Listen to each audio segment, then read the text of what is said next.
I couldn't even have told you what the core was. I knew that I was going to college and I was going to get a degree, but what did that mean? I went to college and I didn't have a clue what a contact hour was or semester hour or any of that. I mean, I just didn't know. And of course I knew I wanted to major in theater, which meant that I'm going to take theater courses, right? But there's the biology and there's the science and the governments and the history. We found that our students were graduating with a 60-hour degree with 97 semester credit hours. Students were taking courses that didn't add up to a final degree or didn't transfer. For a 2-year time frame, they were graduating in 4.7 years. That's not good enough. Lone Star College System looked closely at their student data and recognized that this was a problem and that they're not the only ones. They describe it in the book as the cafeteria style of education. I'll take one of those and give me 2 of those and I'll take 3 of those to go.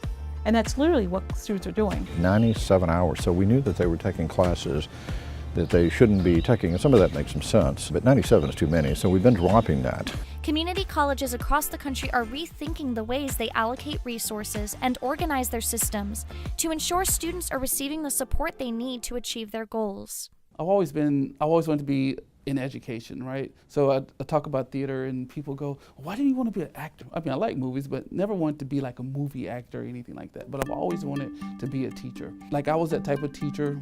I mean, you weren't just a face. I would talk to you after class and try to find out things. And it was always a disconnect between what the expectations were in high school and the expectations were in college. And I saw that over and over again. We have an obligation to do more and to do better and to ask ourselves why. You know, every student who is on probation or that comes before the committee, they can't just be making this up, right? So you start to look and analyze. So I'm like, there's got to be a way to do something different or change the world, right? And so after I did that, that's when I became a college transition facilitator. I believe that it is our obligation that if we are connecting students to higher education, that it is our job to guide them diligently through their path.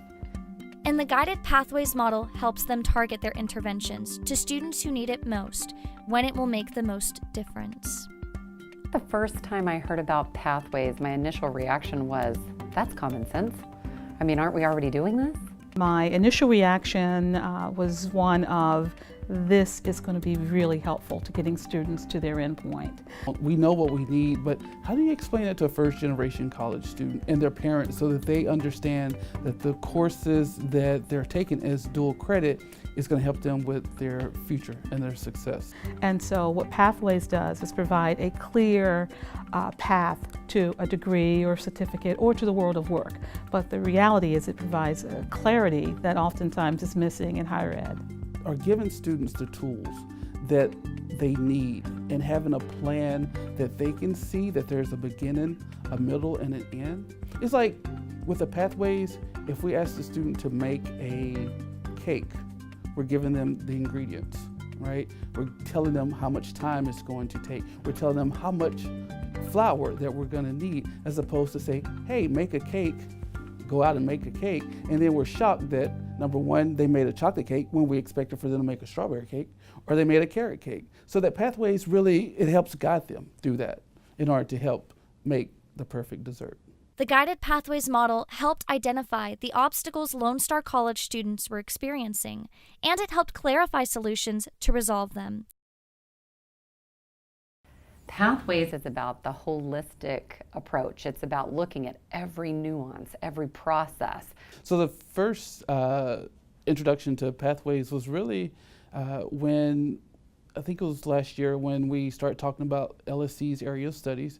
And then the associate vice chancellor at that time of academic affairs said, hey, we need to look at this for dual credit and how that looks. And so I instantly thought, whoa, how does that look for dual credit? Because there's so many different pathways that we're looking at and really starting to try to think of, well, how does that work for students, right? We have really tried to look at it across the systems. It's our admissions specialist, the very front counter person that first greets the student when they walk in. It's our technical team that supports the way that they connect through the call centers, our financial aid department, it's our advising staff, it's our faculty who are walking through the halls that run into a student who's lost and help direct them on their way.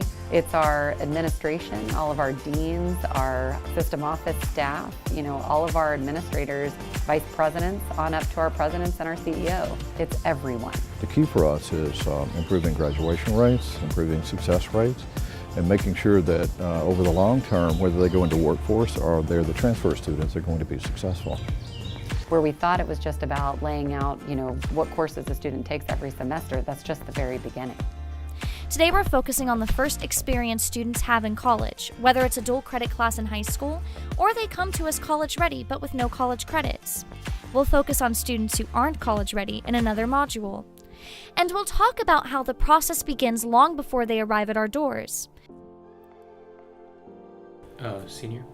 I'm a senior, yeah, senior. Onboarding, we kind of have to look at it in multiple facets.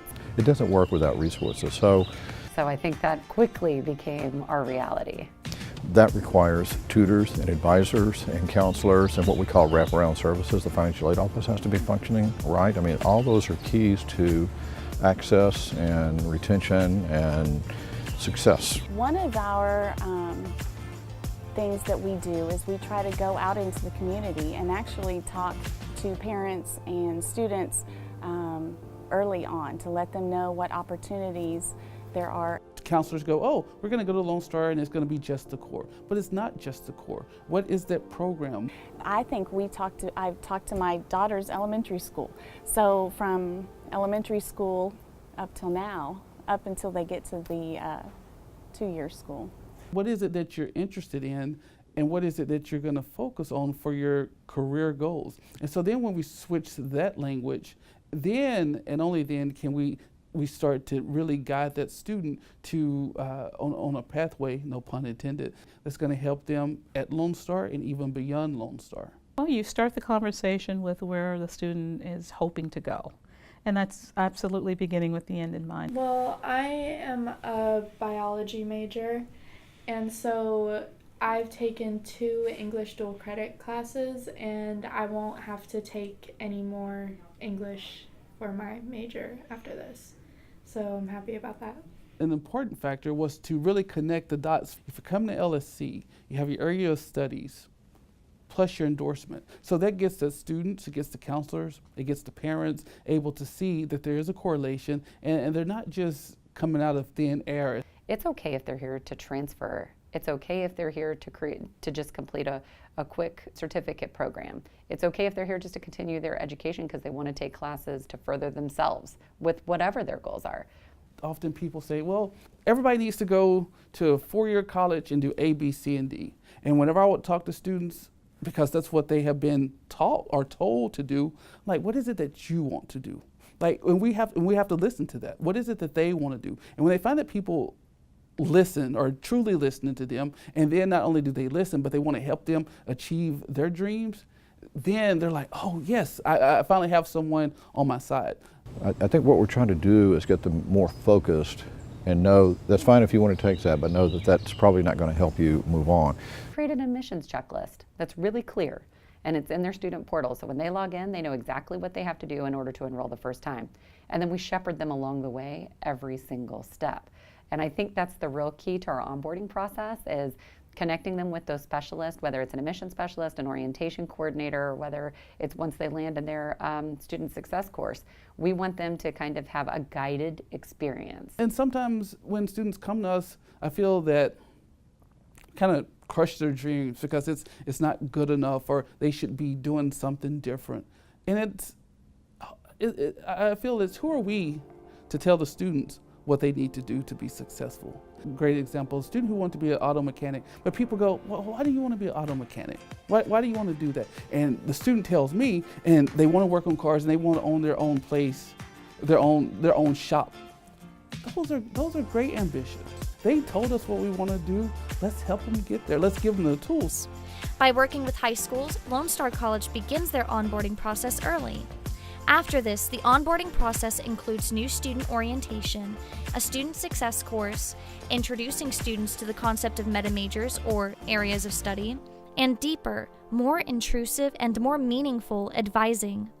What we know is that that first semester is just critical. That first year, but that first semester to get them off to a good start. We're really trying to help students connect to their program within their first semester. So we ask them on their admissions application if they know whether or not they want to select a specific program or whether they're undecided. I have a friend that's might not go to college next year because she doesn't want to do, she doesn't know what she wants to do. And so I think it would just be best to do what you have to do, and then you can kind of experiment with what you might be interested in. If a student lands as undecided, we're going to go through the new student orientation with them in our student success course, where they're going to get all the career exploration, the program exploration, and really connect their career interest to what program they're selecting. Well, my plans after high school, I'm actually kind of torn between probably around 3 majors. I'm leaning towards mechanical or chemical engineering, but at the same time I also want to put in an element of computer science because I'm really interested in health technologies. Well, and just like when you take a trip, of course you may have that general roadmap, but if you're listening and they say that I want us here to see this national treasure, we don't just bypass that, right? We're still helping the students to get there, but we also have to pay attention to the interests as they go along that journey. And that's a part of what Pathways is doing to help those students. And then from there, we provide the coursework that they're going to take in order to reach that end goal. It's all about, for us, connecting the student to their goal instead of just their immediate need of registering for a course. Internally with Lone Star College students, we really focus in the first day that they're here.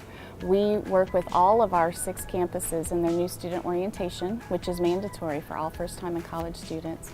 We are involved in the Education 1300 course, the Student Success course, and when they talk about careers and next steps, we're a part of that conversation. And in that class, they talk about what they want to, maybe what they want to study. It is how to study, how to handle conflict resolution, how to handle the stress and things that nobody's talking to you about it unless you come out of a college-going family. We want them to start to know what opportunities they have, but also keep us in their mind as they're moving throughout their 2-year degree. Remember, we're looking at courses that are meaningful. We're looking at a college experience that's meaningful. And so in order to do that, you've got to have conversations that are also meaningful. And so faculty now are able to talk with students about specific courses that align with their desired ultimate degree or certificate. So it becomes a more richer, more robust conversation. And not only how does it work for students, but how do we create a blueprint to really help students out. And so when you start to look at it, the amount of courses that we have, it became a little overwhelming because you're like, how do I do this? How am I going to pull it together? How are we going to make it make sense?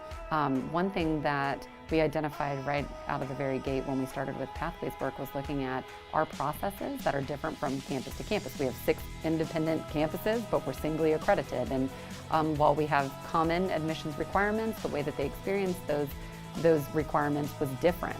And so one thing that we did was really survey our students and talk to our campuses, pulling everyone together to try and create a more consistent experience. What's the messaging behind those requirements? If they're connecting to the college for admissions and they have to go get their meningitis vaccination, even that, we weren't necessarily communicating the same. We have a concrete blueprint, and it's something that people can connect with, and they get it. Not only do they get it, but when the students see it, that is what helps students to make it to and through that piece. For colleges that were early adopters in the Pathways movement, the impact is already being felt. Today we're considering just one college and how they approached Pathways. I think one of the biggest challenges we have with onboarding has been the development of the plans themselves. You know, our admissions requirements, they're common, they're pretty dictated by law, they help guide the process. That was just really clearly communicating what they were. But when you talk about how a student progresses through a program and narrowing these general requirements and laying out part-time versus full-time semesters and looking at, we have 6 campuses, how do we offer classes at one location versus another location? Do we offer classes in a way that a student can actually complete the program based on the plan that we've now created. Those are things that we're still working on. I think the major challenges with any work like this would be making sure that you are engaging stakeholders from the very beginning, the initiation of the work, so that there's ownership, that there's buy-in, and that there's support. As you mentioned earlier, it's daunting work. And so because it's daunting, it's going to require that everyone understands and approaches it certainly with a sense of urgency. It's like a train, right? That train, as it starts, it's going to be slow as it's taking off. And even when you're starting to take off, you still, depending on how long the train, you still got the rest of the part that has to, in essence, catch up that communication. I mean, we still have a few people, not many, who say, well, that's students, here we are, they can take it or leave it. That's not the way we operate anymore. You know what the truth is? For us, the plans are still so new. We're finding the ways to actually implement that. It's something new. You're always going to have the group that is, they're ready, they're going to take action. You have some that is kind of in the middle, just waiting, and then you have some that they're going to just hold off until they can see what the first set or the group has done and what they're doing before they really start to implement. We, and as administrators, are responsible for really helping design the processes and making sure that they're implemented successfully.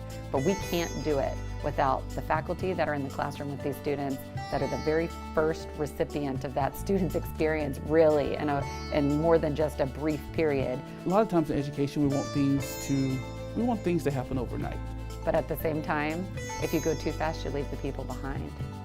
I think if the CEO, and that's the president or the chancellor, is not directly involved, you're just not going to be successful. Everybody, all the key stakeholders have to know what's that goal, what's our vision, what's our mission, and then how are we going to carry through. And so it's supposed to be daunting. It forces the institution to take a look at how their systems work, how students are experiencing the culture, how students are experiencing the processes. I think that faculty have really helped drive the work with Pathways. So when I was a faculty member, I like to participate in new student orientation. I think that's a piece that we sometimes neglect, and we go, oh, academic advisors are over here, counselors over here, faculty's over here. But faculty, they actually play a key critical role in helping those students. I think that they think about it a little bit differently. So when a student lands in their classroom, they're actually thinking about what is that next class, what is that next step. We talk about strategic enrollment management, and it's more than just enrollment. It's about getting them to come back and helping them complete their goals. And once you have all those things in place, then you have people that are on board because they'll see the impact with their students. And being that they're on the front line with the students, we know that they're going to have that direct impact. Each college is unique, however, and the processes and solutions you develop at your institution need to fit your unique situation and student body. Each of our campuses can still add their own flavor and introduce their campus culture and their feel and certain things that are specific to them. But there were certain elements that we thought every student should get, and now that's in place. With anything new, there's going to be bumps, obstacles along the way, but you have to trust that process and not just get discouraged if your train starts to go a different direction. But know that because you know the end, or the journey to the end, that you're continuing to do the right thing. And so we think in the next year to 2 years, we'll really be able to see more feedback from the students and the way they've experienced the college. With the correct onboarding, with the correct pieces in place, that's what's going to help students shine. And as you move forwards in your work, it will be important to return again and again to the purpose behind it, the success of your students achieving their goals. I mean, to me, the key to success in the United States of America is in education. I would say that across the world. It's our job in higher education to help connect them to what they need to accomplish what they came here for. That's the reason I'm passionate about Pathways. The most exciting thing for me about this work is that I've seen it be very transformational, not just for the students, but for their families, for their communities. And so if it's done well, that is ultimately very transformative. It's not anything personal, it's for the students. And so my goal as an educator It's to put that. It's to set students on the path for success. It's to help them. It's to help them be better people, help them be better citizens, and for them to be successful at whatever it is that they want to be. So we want to help them be successful. I think that's our job. I think it's a kind of a moral imperative. That's why we're in this business, is to help students be successful.